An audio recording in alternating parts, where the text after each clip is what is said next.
ଓଡ଼ିଆ ଭାषा विकास मंच तरफ आंबागा निकटस्थ पंडित उत्कलमणि गोपबंधु प्रतिमूर्ति रे पुष्पमाल्य अर्पण करा श्रद्धांजलि ज्ञापन करा मंचर सभापति शिक्षाविद प्रशांत कुमार पति अध्यक्षता और साधारण संपादक आर्तत्राण महापात्र आभाकत्व आयोजित यह कार्यक्रम में सुमन दत्त, कुंज बिहारी राउत, शरद चंद्र पंडा, अभिराम प्रधान, हेमंत विश्वाल, प्रफुल्ल सामल, प्रशांत सेठी, सरोज कुमार लेंका, घनश्याम सुना, अशोक कुमार पट्टनायक प्रमुख पंडित प्रतिमूर्ति में पुष्पमाल्य अर्पण करते।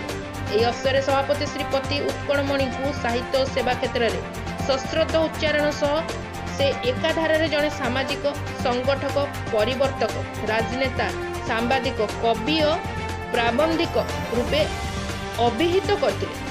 ओडिया मनरे जातीयता भावना उद्रेक करिबारे सत्यवादी वन विद्यालय भूमिका उपरे आलोकपात करते। शेष में साधारण संपादक श्री महापात्र धन्यवाद अर्पण करते। राउरकेला विभूति भूषण महाती को रिपोर्ट, दिल्ली क्राइम प्रेस।